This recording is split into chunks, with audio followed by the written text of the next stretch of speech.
வணக்கம் நண்பர்களே, இன்று நாம் பார்க்கவிருக்கும் திரைப்படத்தின் பெயர் 2024 ஆம் ஆண்டு வெளிவந்த கிராவன் தி ஹண்டர். இந்த திரைப்படத்தின் ஆரம்பத்தில் ரஷ்ய வீரர்கள் தங்கள் கைதிகளை சிறைக்கு அழைத்துச் சென்றோம் என்று காட்டப்பட்டுள்ளது. கைதிகளில் ஒருவர் எங்கள் முக்கிய ஹீரோ கிராவன் தி ஹண்டர். கிராவன் இங்கே ஒரு நாள் செலவிடுகிறார். அடுத்த நாள் கைதிகள் கிராவனுடன் குழப்பமடைய தொடங்குகிறார்கள். கிராவன் அவர்களுக்கு ஒரு நல்ல பாடத்தையும் கற்பிக்கிறார். அதாவது அவர்கள் சண்டையிடத் தொடங்குகிறார்கள். சண்டையின் காரணமாக கிராவன் இப்போது சார்ஜென்டிற்கு கொண்டு வரப்படுகிறார். கிராவன் அவர்கள் இருவரையும் எவ்வாறு வீழ்த்தினார் என்பதை சார்ஜென்ட் கண்டுபிடித்தார். அவர்களின் நிலையை பார்த்து சார்ஜென்ட் கிராவனிடம் கேட்கிறார், இதற்கு முன்பு நீங்கள் யாராக இருந்தீர்கள்? நீங்கள் எங்கே வேலை செய்தீர்கள்? கிராவன் மிகவும் விசித்திரமான வழியில் கூறினார், நான் ஒரு வேட்டைக்காரன். உங்களை போன்றவர்களை நான் வேட்டையாடுகிறேன். அவர் இதை சொன்னவுடன் அவர் சார்ஜென்டை தாக்கினார். அவர் அவரை அழைத்துக் கொண்டு அவனை தாக்கி பின்னர் கழுத்தில் குத்தி இங்கிருந்து வெளியே எறிந்து விடுகிறார். அவரே இந்த சிறையிலிருந்து வெளியே வரத் தொடங்குகிறார். இங்கே அவர் ஓடுவதன் மூலம் கிரேவனுக்கும் சில கூடுதல் சக்திகள் இருப்பதை கண்டறிந்தோம். அவர் பெரிய தாவல்களை செய்த விதம் ஒரு சாதாரண மனிதனின் செயல் அல்ல. அவர் ஒரு சிறுத்தை போல வேகமாக ஓடுவார். மேலும் அவர் தனது அன்றாட வேலை போல சுவரில் ஏறிக்கொண்டிருந்தார். சில நிமிடங்களில் யாரும் அவரை தொடாமல் அங்கிருந்து வெளியேறினர். ஓடும்போது கிராவனுக்கு முன்னால் மிகவும் மோசமான பனி புயல் வந்தது. இந்த புயலை எதிர்த்து போராடி ஒரு ஓநாய் அவருக்கு முன்னால் வந்தது. அவர் அவரை வேட்டையாடி இருப்பார். ஆனால் கிராவன் அவன் கண்களை பார்க்க ஆரம்பித்தான். அவரை இப்படி பார்த்தபோது ஓநாய் பயந்து விட்டார். அவர் கிராவனை தாக்கவில்லை. பின்னர் ஓடும்போது கிராவன் தனது ஏர் ஜெட் விமானத்தில் வந்தார். அவர் விமானத்தில் வந்தவுடன் நான் வேலையை முடித்துவிட்டு சார்ஜென்டை கொன்றதாக ஒருவரிடம் அறிக்கை அளித்தார். இது அவர் ஒரு கைதி அல்ல என்பதை எங்களுக்கு உணர்த்தியது. மாறாக அவர் தனது பணியை முடிக்க ஒரு கைதியாக இங்கு வந்திருந்தார். காட்சி இப்போது கடந்த காலத்திற்கு மாறுகிறது. கிராவன் மற்றும் அவரது சகோதரரின் கடந்த கால வாழ்க்கையை பார்க்கிறோம். அவர்களது தந்தை இருவரையும் தங்கள் கல்லூரி தொகுப்பிலிருந்து அழைத்துச் செல்ல வந்ததாக காட்டப்பட்டது. இதை பார்த்து அவர்கள் இருவரும் ஆச்சரியப்பட்டார்கள். சிறிது நேரத்திற்கு பிறகு அவர்களது தாய் தனது வாழ்க்கையை முடித்துவிட்டார் என்பதை அவர்கள் கண்டுபிடித்தனர். இதை கேட்டு அவர்கள் இருவரும் மிகவும் அதிர்ச்சி அடைந்தனர். அவர்கள் தங்கள் தாயின் இறுதிச் சடங்கிற்கு செல்கிறார்கள் என்று நினைத்தார்கள். ஆனால் அவர்களின் தந்தை மிகவும் இரக்கமற்றவர். அவர் அவர்களை வேட்டையாட அழைத்துச் சென்றார். கிராவனும் அவரது சகோதரரும் இதை பற்றி கேட்டபோது இறந்தவர்களுக்கே இறுதிச் சடங்கு என்று அவரது தந்தை கூறினார். மேலும் உன் அம்மா உயிரை பறித்துவிட்டாள். அவர் ஒரு கும்பல் மற்றும் ஒரு ரசாயன பொருள் வியாபாரி என்பதால் அவர் அத்தகைய விஷயங்களை மிக எளிதாக சொல்ல முடிந்தது. அவர் தனது குழந்தைகளை அவரை போல தைரியமாக உருவாக்க விரும்பினார். அவர் தனது குழந்தைகளை வேட்டையாட கற்றுக் கொடுக்க அழைத்து வந்தார். இதனால் அவரது குழந்தைகள் சிறந்த வேட்டைக்காரர்களாக மாறுகிறார்கள். இவர்கள் விலங்குகளை கொன்று அவற்றின் தோலை கடத்தி வந்தனர். ஆனால் கிராவன் மற்றும் அவரது சகோதரர் இருவரும் இந்த வேலையை விரும்பவில்லை. எப்படியும் அப்பாவின் பேச்சை கேட்டு இவர்கள் வேட்டைக்கு முன்னேறுகிறார்கள். இவர்கள் வேட்டையாட வந்த சிங்கம் அவர்களுக்கு முன்னால் வந்தது. கிராவன் அவருக்கு பயப்படவில்லை. கிராவன் தனது துப்பாக்கியை சிங்கத்தின் மீது காட்டி அவன் கண்களை பார்க்க தொடங்குகிறான். மேலும் கிராவனை இப்படி பார்த்ததும் சிங்கமும் பயந்து விட்டது. கிராவன் விரும்பி இருந்தால் அவர் சிங்கத்தை எளிதாக வேட்டையாடி இருப்பார். ஆனால் அவர் அவ்வாறு செய்யவில்லை. அவர் சிங்கத்தை கொல்ல விரும்பவில்லை. ஆனால் இதற்கிடையில் கிராவனின் தந்தை நிக்கோலே சிங்கத்தை சுட்டுக் கொன்றார். மேலும் அவரை தாக்கியதால் சிங்கம் கோபமடைந்தது. மேலும் பழிவாங்க அவர் கிராவனை தாக்கினார். அவன் கிராவனை பிடித்துக் கொண்டு முன்னேறி கொண்டிருந்தான். தனது மகனை காப்பாற்ற நிக்கோலே சிங்கத்தை பின்னால் இருந்து சுட்டார். ஆனால் சிங்கம் விடவில்லை. மேலும் அவர் கிராவனை இழுத்துச் சென்றார். அப்போது சிங்கம் வந்து கிராவனின் உடலை எங்கோ வீசியது. மேலும் காட்டில் நடக்க வந்த ஒரு சிறுமி இதையெல்லாம் பார்த்தாள். கிராவன் காயமடைந்ததைக் கண்டு இந்த பெண் கிராவனின் வாயில் ஒரு சிறப்பு சீரம் சில துளிகளை வைத்தாள். மேலும் அது கிராவனுக்கு மிகுந்த பலத்தை அளித்தது காணப்பட்டது. மேலும் கிராவன் தன்னை மேம்படுத்த தொடங்கினார். சிறிது நேரத்தில் மீட்பு குழுவினர் இங்கு வந்தனர். அவள் கிராவனுடன் கிளம்பும் போது அந்த பெண் கிராவனின் கையில் ஒரு சிறிய அட்டையை கொடுத்தாள். கிராவனும் மருத்துவமனையை அடைந்தார். அங்கு கிராவனின் சிகிச்சையும் தொடங்கியது. ஆனால் கிராவனின் நிலை மிகவும் மோசமாக இருந்தது. அவர் மரண கட்டத்தில் இருந்தார். மருத்துவர் கூட அவர் இறந்துவிட்டதாக அறிவித்தார். ஆனால் ஆச்சரியப்படும் விதமாக சில நிமிடங்களுக்கு பிறகு கிராவன் திடீரென்று வந்தார் வாழ்க்கை. அவர் உயிருடன் இருந்தவுடன் அந்த பெண் அவனுக்கு கொடுத்த அட்டையை கையில் பார்த்தார். அதே நேரத்தில் கிராவனின் தந்தையும் சகோதரனும் அவரை சந்திக்க வந்ததை காண்கிறோம். அவரை உயிருடன் பார்த்ததில் அவரது சகோதரர் மிகவும் மகிழ்ச்சி அடைந்தார். கிராவன் நிச்சயமாக உயிருடன் இருந்தார். ஆனால் அவரது நிலை அவ்வளவு சிறப்பாக இல்லை. ஆனால் இன்னும் அவரது தந்தை கிராவனை மருத்துவமனையிலிருந்து வெளியே அழைத்துச் சென்று வீட்டிற்கு அழைத்துச் செல்கிறார். கிராவனின் தந்தை வீட்டில் அவருக்கு ஒரு ஆச்சரியம் இருந்தது. கிராவனை தாக்கிய சிங்கத்தின் முகம் ஆச்சரியம். கிராவன் அவரை கொல்ல விரும்பவில்லை. ஆனால் அவனது தந்தை அவரை பழிவாங்க சிங்கத்தை கொன்றார். இதை அறிந்த பிறகு கிராவனுக்கு மிகவும் கோபம் வந்தது. அவர் தனது தந்தையிடம், அப்பாவிடம், நீங்கள் இதை செய்திருக்க கூடாது, நீங்கள் அவரை கொன்றிருக்க கூடாது. இதை கேட்டு அவரது தந்தை இன்னும் கோபமடைந்தார். அவர் கோபமாக கிராவனை அவரிடமிருந்து அழைத்துச் சென்றார். கிரவன் தனது அறைக்கு சென்றார். அவர் அறைக்குள் நுழைந்தவுடன் அவர் போதி செய்யத் தொடங்கினார். அந்த பெண் தனக்கு கையில் கொடுத்த அட்டையையும் அவர் வைத்திருந்தார். இரவின் இருட்டில் அவர் இங்கிருந்து புறப்பட்டார். வெளியேறும்போது அவரது சகோதரர் பார்த்துக் கொண்டிருந்தார். அவர் அவரை தடுத்து, தம்பி, நீங்கள் என்னை விட்டுவிட முடியாது என்று கூறுகிறார். ஆனால் கிராவன் அவரிடம் சொன்னார், பார், நான் உங்களிடமிருந்து வெகு தொலைவில் செல்லவில்லை. அம்மா எங்களை அழைத்துச் செல்லும் இடத்திற்கு நான் செல்கிறேன். அவர் இதை சொன்னவுடன் அவர் வெளியேறினார். இந்த இடம் ஒரு காடு. அவர்களின் அம்மா அவர்களை அழைத்துச் சென்ற இடம் காட்டில் இருந்தது. அவர் காட்டை அடைந்தவுடன் கிராவன் ஒரு பெரிய சிக்கலை எதிர்கொள்ள வேண்டியிருந்தது. அவருக்கு முன்னால் நிறைய காளைகள் இருந்தன. அவர்கள் ஓடிக்கொண்டிருந்தார்கள். தன்னை காப்பாற்ற கிராவன் தலையை வணங்கி எழுந்து நின்றான். ஆனால் கண்களை மூடுவது பிரச்சனையை தீர்க்காது. ஆச்சரியப்படும் விதமாக அவரது கண்கள் மூடி பிரச்சனை தீர்க்கப்பட்டது. எந்த காளையும் அவரை தாக்கவில்லை. அவர் மேலே பார்த்தபோது ஒரு காளை அவரை காப்பாற்றுவதற்காக அவருக்கு முன்னால் நின்று கொண்டிருந்தார். அவர் ஆச்சரியப்பட்டார். இந்த காளையின் கண்களை பார்த்து கொண்டே இருந்தார். பின்னர் காளை பக்கத்திலிருந்து விலகிச் சென்றது. அவர் மேலே சென்று முகாமுக்கு வந்தார். அங்கு அவரது அம்மா அவரை அழைத்து வந்தார். இந்த இடமும் மிகவும் அழகாக இருந்தது. இப்போது அவர் இங்கே வாழத் தொடங்கினார். இங்கே அவர் விலங்குகளுடன் ஒரு புதிய வாழ்க்கையை உருவாக்கினார். அவர் காட்டை தனது வீடாக கருதினார் மற்றும் விலங்குகள் அவரது தோழர்கள். ஒரு நாள் மான் ஓடுவதை கண்டதும் மானின் பின்னால் மான் போல ஓட ஆரம்பித்தான். அப்போது தனக்கு ஒரு விசித்திரமான சக்தி இருப்பதை உணர்ந்தான். அதன் காரணமாக மான் போல் வேகமாக ஓட முடியும். சிங்கத்திற்கு நிகரான பலமுடையவன். மேலும் குரங்குகளைப் போல உயரமான மரங்களில் குதித்து ஏற முடியும். இப்படியெல்லாம் செய்து கொண்டிருக்கும் போதே அவன் வேடிக்கை பார்க்க ஆரம்பித்தான். ஒரு நாள் 2 வேட்டைக்காரர்கள் காட்டுக்கு வந்திருப்பதை கண்டார். மேலும் எருமை மாடுகளை தாக்கி தலையை வெட்டினர். இதை பார்த்த கிராவன் மிகவும் கோபமடைந்தான். அவர் வேட்டையாடுபவர்களின் அருகில் வந்து வேட்டையாடுபவர்களிடம் அவர்கள் இதை செய்திருக்க கூடாது என்று கூறினார். வேட்டையாடுபவர்களால் அவனது அணுகுமுறையை புரிந்து கொள்ள முடியவில்லை. வேட்டையாடுபவர்கள் அவர் மீது துப்பாக்கியை வைத்தனர். இதை பார்த்த கிராவனும் கோபமடைந்து இந்த 2 வேட்டைக்காரர்களையும் தாக்கினார். அவர்களை பிடித்து கடுமையாக தாக்கியதால் இருவரும் இறந்தனர். அந்த நாளுக்கு பிறகு எந்த வேட்டைக்காரனையும் உயிருடன் விடமாட்டேன் என்று முடிவு செய்தார். காட்சி வெட்டப்பட்ட பிறகு தற்போது கிராவன் காட்டப்பட்டது. யார் இப்போது தனது விமானம் மூலம் இந்த காட்டிற்கு வந்திருக்கிறார்? இன்றும் காட்டில் நிறைய ரஷ்ய மாஃபியா வேட்டைக்காரர்கள் இருப்பதை அவர் காண்கிறார். எருமைகளை வேட்டையாடி அழைத்துச் செல்வது யார்? இதை கண்டு கோபமடைந்த கிராவன் அவர்களை தடுக்க முயன்றார். இங்கே அவர்களின் தலைவர் கிராவனிடம் தங்கள் வழியிலிருந்து விலகிச் செல்லும்படி கூறினார். இல்லையெனில் நாங்கள் உங்கள் மீது காரை ஏற்றுவோம். அவர் சொன்னதை கிராவன் கவனிக்கவில்லை. இவர்களும் காரை ஓட்டினர். கிராவன் வேகமாக காரின் உள்ளே சென்று அவர்களுடன் சண்டையிட ஆரம்பித்தான். அந்த ட்ரக்கை இங்கே காப்பாற்றுவதில் கிராவன் வெற்றி பெற்றார். ஆனால் தலைவரின் காரை அவரால் நிறுத்த முடியவில்லை. ஆனால் புறப்படுவதற்கு முன் அந்த காரின் எண்ணை கண்டிப்பாக குறித்துக் கொண்டார். காட்சி வெட்டப்பட்ட பிறகு அவருடைய அலுவலகத்தில் அதே நபரை அதே தலைவர் காட்டப்பட்டார். அவர் தனது முதலாளியை சந்திக்க வந்திருந்தார். இன்றைய வேலைக்காக அவரை புகாரளிக்க வந்திருந்தார். ஆனால் நாற்காலி திரும்பியவுடன் அந்த நபர் அதிர்ச்சியடைந்தார். ஏனெனில் இங்கே அவரது முதலாளிக்கு பதிலாக கிராவன் இருந்தார். தனக்கு முன் கிராவன் எப்படி இங்கு வந்தான் என்பதும் அவனுக்கு ஆச்சரியமாக இருந்தது. கிராவன் அவருக்கு முன்பு மட்டும் இங்கு வந்திருக்கவில்லை. ஆனால் அவர் விரைவில் இங்கு வந்தார். அவர் இந்த மனிதனின் முதலாளியையும் கொன்றார். அவர் இப்போது ஆண்ட்ரியிடம் கேட்கிறார், நான் உன்னை எப்படி கொல்ல வேண்டும்? காத்திருங்கள், என் நாட்குறிப்பை பார்க்கிறேன். நீங்கள் என் பட்டியலில் இருக்கிறீர்களா இல்லையா? அவர் தனது நாட்குறிப்பை பார்த்தார். எனவே அவருக்கு முன்னால் நிற்கும் இந்த மனிதனும் அவனது நாட்குறிப்பில் இருந்தான். உண்மையில் நாட்குறிப்பில் கிராவன் அந்த கெட்ட மனிதர்களின் பெயர்களை எழுதினார். அவர் கொல்ல விரும்பினார். இந்த மனிதனின் பெயரை குறைத்தவுடன் அவர் துப்பாக்கியை எடுத்து இந்த மனிதனை சுட்டுக் கொன்றார். அதன் பிறகு அவர் இந்த அறையை மிகுந்த தைரியத்துடன் விட்டுவிட்டார். அந்த 2 மனிதர்களின் இறந்த உடலும் எங்களுக்கு காட்டப்பட்டது. கதவிலிருந்து தொங்கிக் கொண்டிருந்தது. இப்போது காட்சி வெட்டப்பட்டு இறுதியாக பல ஆண்டுகளுக்கு பிறகு கிராவனின் உயிரை காப்பாற்றிய அதே பெண் நமக்கு காட்டப்படுகிறோம். அவரது வாயில் சில மந்திர சீரம் வைப்பதன் மூலம் இந்த பெண் வளர்ந்து விட்டாள். இப்போது அவர் ஒரு பிரபல வழக்கறிஞர். இந்த துறையில் ஒவ்வொரு நாளும் அவளுக்கு நிறைய அச்சுறுத்தல்கள் கிடைக்கின்றன.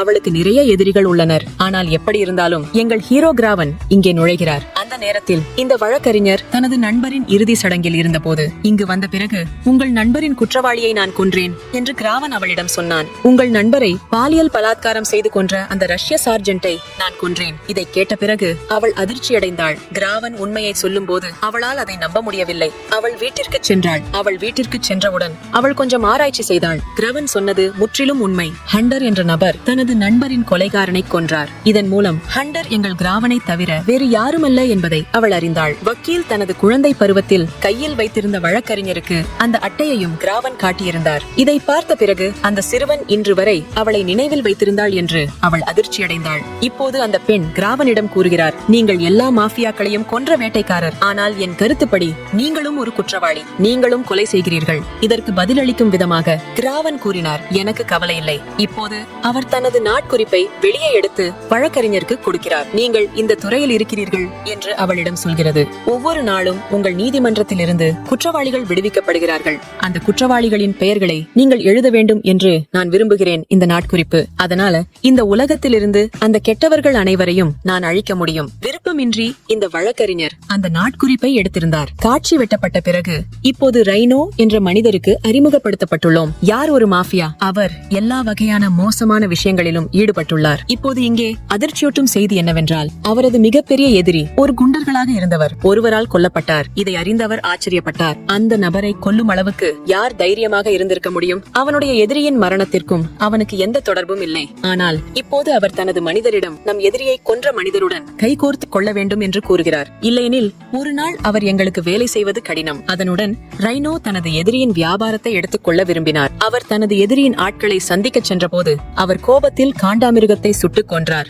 ஆனால் ஆச்சரியப்படும் விதமாக ரினோவுக்கு எதுவும் நடக்கவில்லை. அவர் இறக்கவில்லை. அவரது உடலை பார்த்து அவரது உடல் ஒரு கல் போல மாறியது என்பதை உணர்கிறது. அவருக்குள் சில விசித்திரமான சீரம் செலுத்துவதன் மூலம் அவர் இதை செய்தார். ரினோவின் உடலை கண்டு மக்கள் ஆச்சரியப்பட்ட போது ரினோவின் மறைக்கப்பட்ட துப்பாக்கி சுடும் வீரர்கள் அவர்களை சுட்டுக் கொன்றனர். இப்போது ஒரு மனிதர் மட்டுமே எஞ்சியிருந்தார். மோரிஸ் பயந்து ரினோவுடன் கைகோர்த்தார். அது மாலை. கிராவனின் தந்தை நிக்கோலஸ் ஒரு வணிக ஒப்பந்தத்திற்காக மோரிஸை அவரிடம் அழைத்திருந்தார். இப்போது அவர் ஏற்கனவே காண்டாமிருகத்துடன் கைகோர்த்துள்ளார் என்பது எங்களுக்கு தெரியும். ரினோவின் எதிரி நிக்கோலஸுடன் அவர் என்ன செய்வார்? ரினோ தனது ஆட்களுடன் நிக்கோலஸை கொல்ல அவர் வந்துவிட்டார் என்பது கண்டறியப்பட்டது. அவரது சமிக்ஞையில் அவரது ஆட்கள் நிக்கோலஸின் ஆட்களை தாக்கத் தொடங்கினர். ஆனால் நிக்கோலஸை நெருங்கி அவரை கொல்வது அவ்வளவு எளிதானது அல்ல. நிக்கோலஸ் மோரிஸையும் இங்குள்ள அவரது ஆட்களையும் கொன்றார். இதை அறிந்த ரினோ கோபத்துடன் பைத்தியம் பிடித்தார். அதே நேரத்தில் ரைனோவின் எதிரிகளை கொன்ற மனிதனை பற்றி தான் கண்டுபிடித்த செய்தி கிடைத்தது. அவர் அதை பற்றி எதுவும் சொல்லவில்லை. ஆனால் அவரது வெளிப்பாடுகள் அவர் மனதில் ஒரு பெரிய விளையாட்டை விளையாடுவதாக சொல்லிக் கொண்டிருந்தன. கிராவன் சுவர்களில் ஏறி ஜன்னல்களை பரப்பினார். அவரது சகோதரரிடம் வந்தார் என்பது இங்கே காணப்பட்டது.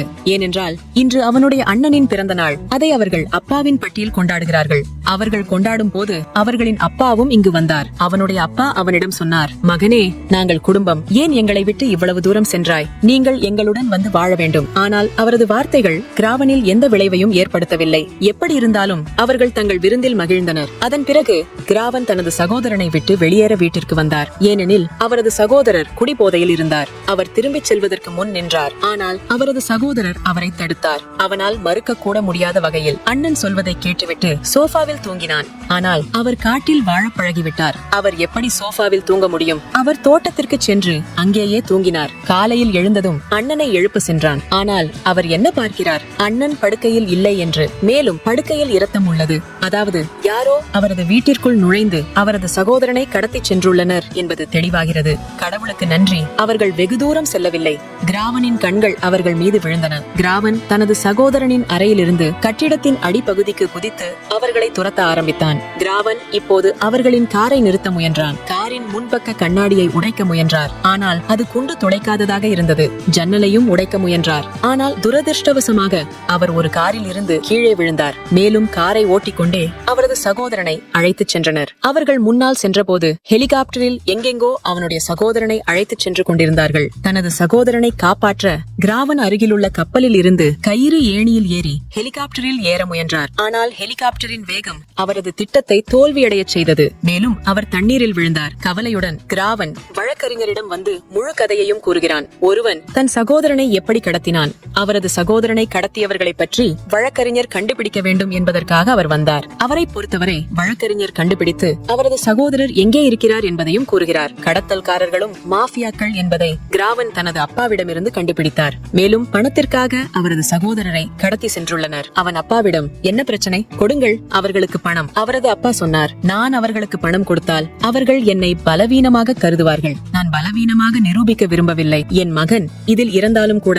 கிராவனுக்கு மிகவும் கோபம் வந்தது. இப்போது அவர் தனது சகோதரரின் உயிரை காப்பாற்ற முடியும் என்பதை அவர் புரிந்து கொண்டார். ஒரு மனிதன் வழக்கறிஞரிடம் வந்து கடத்தல்காரர்களை பற்றிய கூடுதல் தகவல்களை அவளுக்கு கொடுத்தான் என்று காட்டப்பட்டது. அவற்றின் இருப்பிடத்தை கூட அவர் கண்டுபிடித்தார். இதை பார்த்து வழக்கறிஞர் மிகவும் மகிழ்ச்சியாக இருந்தார். 5 நிமிடங்கள் கழித்து அதே மனிதர் சென்று காண்டாமிருக மனிதனை சந்தித்தார். கடத்தல்காரர் வேறு யாரோ அல்ல, ஆனால் உண்மையில் காண்டாமிருக மக்கள் என்பது இங்கே எங்களுக்கு தெரிய வந்தது. ரினோ எப்படியாவது கிராவனை சிக்க வைக்க விரும்புகிறார். அதனால்தான் அவர் தனது எல்லா தகவல்களையும் கிராவனுக்கு அனுப்புகிறார். எனவே கிராவன் அவரை பின்தொடரும் போது அவரை அடைகிறார். இப்போது ரினோவின் திட்டத்தின்படி வக்கீல் கடத்தல்காரர்களின் இருப்பிடமான கிராவனிடம் கூறுகிறார். கிராவன் தனது சகோதரனை காப்பாற்றும் இடத்தையும் அடைகிறார். அவர் அங்கு சென்றவுடன் அவர் காவலர்களுடன் சண்டையிடத் தொடங்குகிறார். காவலர்களுக்கும் துப்பாக்கிகள் இருந்தன.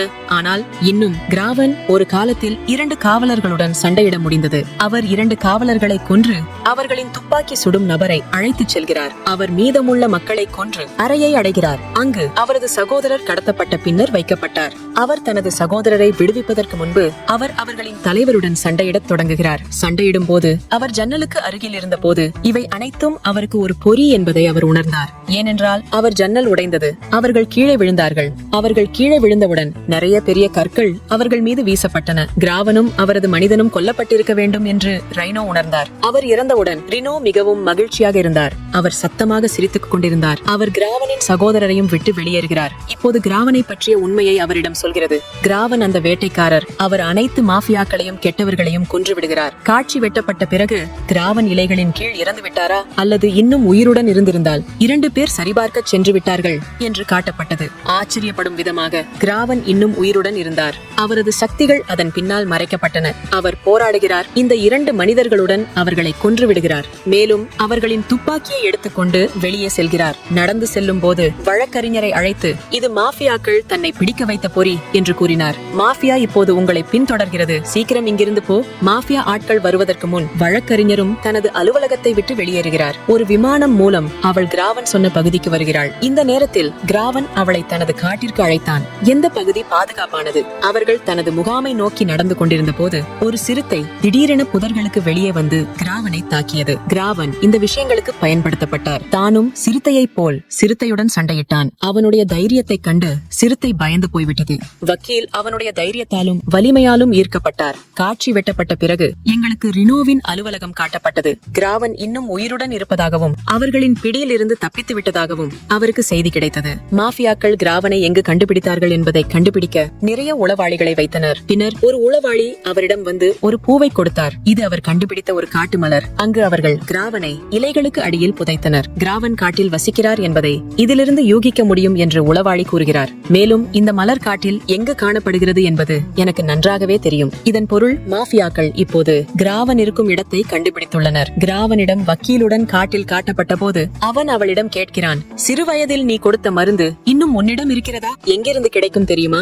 இது மிகவும் சக்தி வாய்ந்தது மற்றும் இன்று எனக்கு மீண்டும் தேவை. வழக்கறிஞர் கூறுகிறார், இல்லை, எனக்கு அந்த மருந்து பற்றி எதுவும் தெரியாது. என் பாட்டி அந்த சீரம் தயாரித்தார். இந்த மூலிகைகளை பற்றி அவளுக்கு நிறைய தெரியும். கிராவன் அவளிடம், உங்கள் பாட்டி இன்னும் இந்த சீரம் தயாரிக்க முடியுமா? வழக்கறிஞர் கூறுகிறார், இல்லை, ஏனென்றால் என் பாட்டி இப்போது இறந்து விட்டார். வேறு யாருக்கும் இந்த சீரம் பற்றி தெரியாது. காண்டாமிருகம் மற்றும் அவனது மக்கள் அனைவரும் காட்டை நோக்கி நகர்வதை இங்கே காண்கிறோம். காண்டாமிருகத்தின் உளவாளிக்கு ஒரு சிறப்பு ஊசி போடப்படுகிறது. அதிலிருந்து அவர் கொல்லப் போகிறார். கிராவன் காட்டை அடைந்ததும் காண்டாமிருகத்தின் ஆட்கள் காடு முழுவதும் பரவினர். மேலும் அந்த சிறப்பு வகை மலர்கள் நடப்பட்ட இடத்தை அவர்கள் தேட ஆரம்பித்தனர். கிராவன் வாழ்ந்த இடம். அந்த மக்கள் காட்டை அடைந்ததை கிராவன் அறிந்தார். இந்த மாஃபியாக்கள் தன்னை பின்தொடர்ந்து இங்கு வருவார்கள் என்பது அவருக்கு முன்பே தெரியும். அதனாலேயே ஏற்கனவே நிறைய பொறிகளை வகுத்து வைத்திருந்தான். காண்டாமிருகத்தின் ஆட்கள் அந்த பொறிகளுக்கு இரையாயினர். மேலும் கிராவன் மற்றவர்களை தாக்கத் தொடங்கினார். அவர்களின் அலறல்களின் சத்தத்துடன் கிராவன் அவர்கள் முன்னால் வந்ததை ரினோ உணர்ந்தார். காண்டாமிருகத்துடன் வந்த அந்த உளவாளி உண்மையில் ஒரு மந்திரவாதி என்பதை இங்கே கண்டுபிடித்தோம். அவரும் கிராவனும் சண்டையிட்ட போது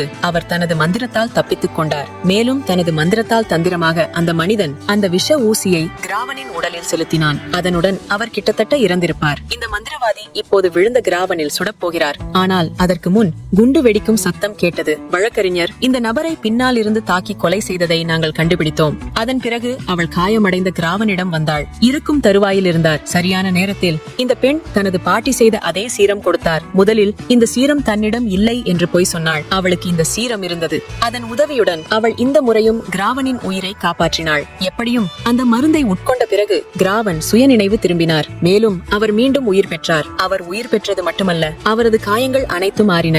மறுபுறம் மந்திரவாதி கிராவனின் உயிரை பறித்ததை தனது மக்களிடமிருந்துதான் கற்றுக்கொண்டதாக ரினோ காட்டப்பட்டது. இதை அறிந்த அவர் மிகவும் மகிழ்ச்சியடைந்தார். மேலும் அனைவரையும் அழைத்துக் கொண்டு திரும்பிச் சென்றார். ஏனெனில் அவரது பணி பணி நிறைவுற்றது. இப்போது அவனை கொல்லும் எதிரி இல்லை. இந்த மக்கள் காட்டிலிருந்து வெளியே வந்து கொண்டிருந்த போது அவர்களுக்கு முன்னால் ஒரு பெரிய பிரச்சனை வந்தது. ஒரு பெரிய எருமை கூட்டம் அவர்களை நோக்கி நகர ஆரம்பித்தது. இதை பார்த்த காண்டாமிருகம் பயந்து போனது மற்றும் ரினோ அதே சீரம் அவரது உடலில் செலுத்தப்பட்டது. அது அவரை மாற்றியது ஒரு கல்லுக்குள். இதற்கிடையில் அனைத்து எருமைகளும் தங்கள் கார்களை தாக்கின. இதன் காரணமாக அவர்களின் கார்கள் உடைந்து அவரது ஆண்கள் பலர் கொல்லப்பட்டனர். ஆனால் ரினோ ஒரு எருமையை விட பெரியதாகிவிட்டார். அவர் ஒரு கல்லாகிவிட்டார். இப்போது கிராவனும் காண்டாமுவை கொல்ல இங்கு நுழைந்திருந்தார். அவரை பார்த்தபோது ரைனோ இன்னும் கோபமடைந்தார். கிரவன் தனது பெரிய உடலுக்கு பயப்படாமல் அவரை தாக்கத் தொடங்கினார். ஆனால் அந்த நேரத்தில் கிராவனின் வலிமை குறைவாக இருந்தது. இந்த மனிதனின் வலிமை அதிகமாக இருந்தது என்பது தெளிவாக இருந்தது. இந்த நேரத்தில் கிராவன் அவர் வலிமையுடன் அல்ல, மனதுடன் போராட வேண்டும் என்பதையும் புரிந்து கொண்டார். அவர் சீரம் செலுத்த பழகிய இடத்திலிருந்து ரினோவின் உடலை ஒரு தடியால் தாக்குகிறார். இதை செய்வதன் மூலம் அவர் பலவீனமடைந்தார். அதன் பிறகு கிராவன் அவரை ஒரு கயிற்றை கட்டிக்கொண்டு எருமைகளின் கொம்புகளை சுற்றி தனது கயிறுகளை கட்டினார். பைத்தியம் போல் ஓடிக்கொண்டிருந்த எருமைகள் காண்டாமிருகத்தை இழுத்து இங்கிருந்து அழைத்துச் செல்லத் தொடங்கின. உருளும் மற்றும் சறுக்கும் போது அவரது நிலை மிகவும் மோசமாகிவிட்டது. இங்கே காண்டாமிருகம் இறக்கப் போகிறது. ஆனால் கிராவன் இன்னும் அவர் மீது மிகவும் கோபமடைந்தார். தோட்டாக்களை சுடுவதன் மூலம் அவரை கொல்ல விரும்பினார். ஆனால் சரியான நேரத்தில் கிராவனின் சகோதரர் அவரை தடுத்தார். பின்னர் கிராவன் ரினோவிடம் கேட்டார், எனது வீடியோவை உங்களுக்கு அனுப்பியவர் யார்? என்னை பற்றி யார் சொன்னது? இதை கேட்டு ரைனோ சிரிக்கத் தொடங்கினார். உங்களுக்கு தெரியாது, உங்கள் அப்பா தான் உங்களை பற்றி என்னிடம் சொன்னார். இதை கேட்டு கிராவன் மிகவும் மனம் உடைந்தார். கிரவன் தனது அப்பாவின் மோசமான நடத்தைக்கு பின்னால் உள்ள காரணத்தை கண்டுபிடிக்க தனது அப்பாவிடம் சென்றார். எனவே அப்பா அவரிடம் சொன்னார், நீங்கள் மாஃபியாஸையும் கெட்டவர்களையும் கொல்கிறீர்கள் என்று எனக்கு ஏற்கனவே தெரியும். ரினோ எனது வணிகத்தில் மிகப்பெரிய எதிரியாக இருந்தார். என்னால் அவரை தோற்கடிக்க முடியவில்லை. அவருடன் நட்பு கொள்ள முடியவில்லை. பின்னர் ஒரு நாள் அவர் என் நண்பர்களில் ஒருவரை கொன்றார். மேலும் தனது முழு வியாபாரத்தையும் எடுத்துக்கொண்டார். அந்த வணிகம் என்னுடையதாக இருந்திருக்க வேண்டும். நான் மிகவும் கோபமாக இருந்தேன். ஆனால் ரினோவிலிருந்து பழிவாங்க முடியாது என்று எனக்கு தெரியும். அதனால்தான் நான் உங்களுக்கு எதிராக காண்டாமிருகத்தை தூண்டினேன். அவர் உங்களையும் உங்கள் சகோதரனையும் தாக்கும் போது நீங்கள் அவரை விட்டு வெளியேற மாட்டீர்கள் என்று எனக்கு தெரியும். நீங்களும் அவ்வாறே செய்தீர்கள். தனது அப்பாவின் திட்டத்தில் விளையாடிய கிராவன் தனது அப்பாவை அழித்தார். பாதை இப்போது அவரது அப்பா ஒரு கடினமான நிலையில் இருந்தார். மேலும் ஒரு பெரிய மாஃபியாவாக மாறினார். கிராவன் இதை எங்கே பொறுத்துக் கொண்டார்? கிராவன் எல்லா கெட்டவர்களையும் கொன்று கொண்டிருந்தான். அப்படியானால் அவன் அப்பாவுக்கு நியாயம் செய்ய மாட்டானா? அவன் அப்பா சொல்வதையெல்லாம் கேட்டுவிட்டு செல்கிறான். அப்போது ஒரு ஓநாய் தன் அப்பாவை தாக்குவதை பார்க்கிறான். கிராவனின் சிக்னலில் அவர் இந்த தாக்குதலை செய்தார். கிராவன் தன் அப்பாவை காப்பாற்ற கூட வரவில்லை. ஏனென்றால் தன் அப்பாவுக்கும் அதே கதி வர வேண்டும் என்று அவருக்கு தெரியும். அதன் பிறகு படத்தின் போஸ்ட் கிரெடிட் காட்சியில் கிரேவன் தனது சகோதரருடன் மகிழ்ச்சியாக இருப்பதை காண்கிறோம். இப்போது நிம்மதியான வாழ்க்கை வாழ்ந்து வருகிறார். மாஃபியா முடிந்துவிட்டதால் இந்த வேலையை விட்டுவிட்டார். இருவரும் இப்போது மகிழ்ச்சியாக உள்ளனர். அவற்றை காண்பிக்கும் போதே இந்த திரைப்படத்தின் கதை முடிவடைகிறது மற்றும் ஒரு படத்தின் விளக்கத்தில் சந்திப்போம். நன்றி, வணக்கம்.